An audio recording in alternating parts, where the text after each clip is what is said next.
Congratulations.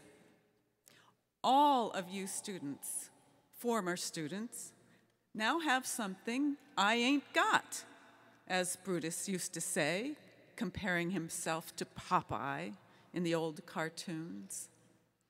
All of you have earned advanced degrees, master's degrees in theater education, media arts, creative writing, publishing and writing, communication disorders, health communication, communication management, journalism, global marketing, and I'm envious.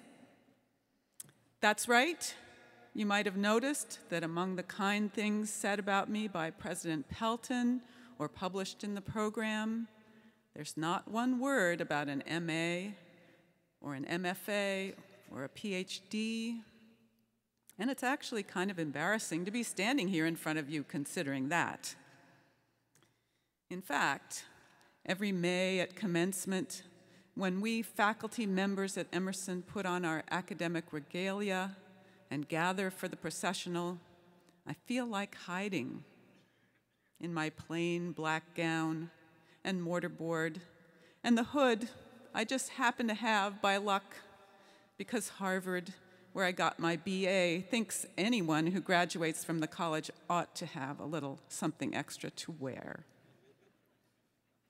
Now, none of you will ever have to feel that way on the lucky day when you get to march as a faculty member in a commencement ceremony. I know many of you will make it there if you choose to work for it. Some people have told me I should be proud to have written the books I have, to be a member of a distinguished faculty at a truly great college without having earned a graduate degree. Of course I am, but I'm not really proud of having been so stubborn and starry-eyed in my 20s and 30s. Things could easily have turned out differently for me. I could have saved myself a lot of time if I'd gone to grad school. It took me 20 years to write my first biography, The Peabody Sisters, and many of those years were spent giving myself a graduate education on my own, jumping headfirst into heaps of archival work I could have been better prepared to do, making the acquaintance of scholars in my field and cultivating mentor relationships outside an academic setting with people who had no good reason to support my efforts. All that was hard work, and it didn't have to be. In fairness to me, there were only a handful of MFA programs around when I graduated from college in the 1970s, and my most revered professors, the poets Robert Lowell and Elizabeth Bishop, didn't have MFAs. But they were of an earlier generation. I should have had my ear to the ground. I should have been on the lookout for changes and trends in my field, as all of you were clever enough to do. I did it my way, but I'm so very glad for all your sakes that you did it your way and Emerson's way. I know, because I work with them every day, what a fantastic faculty Emerson has in all its graduate programs, how deeply committed they are to teaching the skills you need to succeed in your fields, and to staying the course with you through graduation and beyond. The relationships between grad students and faculty members at Emerson will be ongoing, as they should be. We've been here together for a few years, doing important work that will never be forgotten by your professors and that will be the foundation of your future careers. There are many ways a professor can continue to aid a student's career after graduation. I mentioned Elizabeth Bishop, one of my teachers at Harvard. I was never close to her in the ways you're very likely friendly with one or more of your professors, chatting after class, stopping in at office hours, having a cup of coffee, emailing. But almost 40 years after taking one class with Elizabeth Bishop in the fall of 1976, I'm writing her biography. Maybe if I'd had my ear to the ground and thought to attend one of those early MFA programs in the 1970s and 80s, Emerson's was one of them, I'd have gone on to write poetry. Instead, I'm writing a biography of a poet, one who hated many of the terms that we've come to take for granted in graduate writing programs. Elizabeth Bishop hated the term workshop, for example, and insisted on calling her class, the one I took, advanced verse writing. Even more than the word workshop, she hated the phrase creative writing. To her, the two words were redundant. What was writing if it wasn't creative?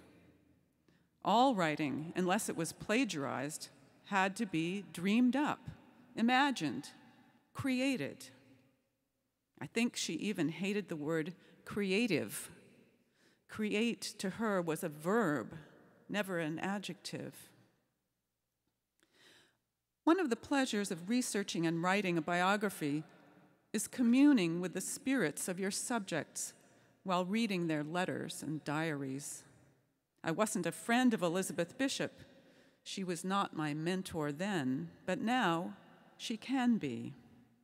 I love passages like this one. In a 1957 letter she wrote to Robert Lowell, praising the new poems in a group he would eventually call Life Studies. They all have that sure feeling, as if you'd been in a stretch when everything and anything suddenly seemed material for poetry, or not material, seemed to be poetry, and all the past was illuminated in long shafts here and there, like a long-waited-for sunrise. If only one could see everything that way all the time. It seems to me it's the whole purpose of art, to the artist, not to the audience, that rare feeling of control, illumination. Life is all right for the time being. Elizabeth Bishop was known for her modesty, her shyness, one reason she wasn't likely to become anyone's mentor. But it's something I identify with in her letters, a self-effacing quality that isn't exactly admirable or useful, but that seemed just part of who she was, something she struggled with in order to write and manage her career as a poet.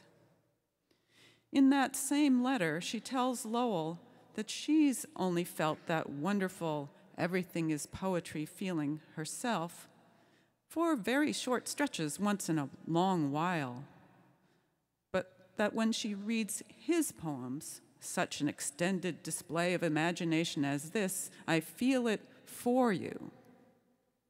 In responding to a compliment from Lowell, he'd just told her that in a batch of recent poems written in Brazil, you've broken through to where you've always been. She counters, I haven't got anywhere at all, I think. Just to those first benches to sit down and rest on in a side arbor at the beginning of the maze. It's hell to realize one has wasted half one's talent through timidity. But in a characteristic effort to cheer herself on, she ends the letter, well, maybe it's not too late. This was a year after she'd won the Pulitzer Prize at age 45. To another friend, she describes her writing process when things aren't going so well. I've been in a dreadful slump for over a month now. I keep starting poems and working like mad for one day, and then the next I think, my God, how could I have ever thought of anything so corny? Or else it still is a good idea, but there just isn't any form for it. I've decided that possibly it gets harder rather than easier as one gets older, discouraging thought, because when you first start off, you don't stop to think so much. You're delighted to have the idea at all. When you're older, you realize the possibilities too much, the different treatments, the different tones, the different levels. Don't you think so? And to another friend, she writes, I've really got a lot going after 2 years, but I worry too much, I think. Maybe one worries poetry right out of existence finally and stops. I find these thoughts moving and comfortingly familiar, as I expect you do too, maybe particularly the writers here. A creative person, strike that adjective, is always creating, and the work rarely feels easy. And that's what I want to tell you today. Use your degree now that you have it.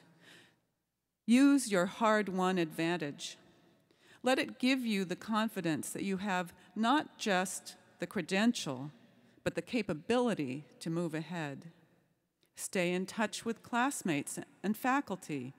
Help each other. And stay competitive, not among yourselves. Emerson does a remarkable job of instilling a sense of teamwork and camaraderie in its students. But you're in the game now, and it's up to you to stay there. Practice your craft, hone your skills, and add to them. Keep your standards high, and find out how to raise them higher. And don't always play it safe. If you've thought of a project that seems at times impossible, it's probably not impossible for you, because you conceived of it. You've learned how to break things down into manageable components so you can get the job done while keeping your sights on the end result, no matter how distant it may seem. Self-doubt is something you may always live with, but it is also never too late to get going on your life's work. As I was thinking about what I would say to you today, I felt myself, for a short stretch, in one of those times when everything was, if not poetry, at least connected to this speech. I'd been writing about a period in Elizabeth Bishop's life when she was blissfully in love with a woman whose young grandchildren came to stay with them for weeks at a time. Yes, it could be disruptive to have small children to look after, but Elizabeth loved hearing the new baby, discovering her voice, amusing herself, trilling away by the hour all alone. She heard in the baby's babbling, not a crying voice, but a speaking, singing, or poetry voice. At the same time, I thought I should do a little research on Charles Wesley Emerson, the founder of Emerson College 135 years ago, for whom my new professorship is named. I looked up his book, Psychovox, published exactly 100 years ago. A great title, but what could he have meant by it? Emerson, who taught elocution and founded the college to further his ideas, was also, of course, intensely interested in voice. The voice is capable of expressing every intellectual activity, intellectual as well as emotional.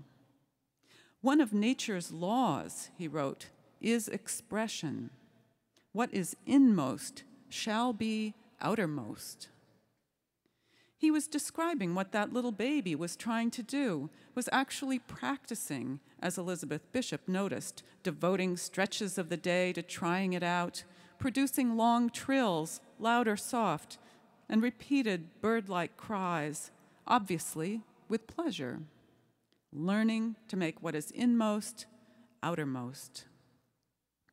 Charles Wesley Emerson had something to say about babies' voices too, as the first step on the road to mature expression.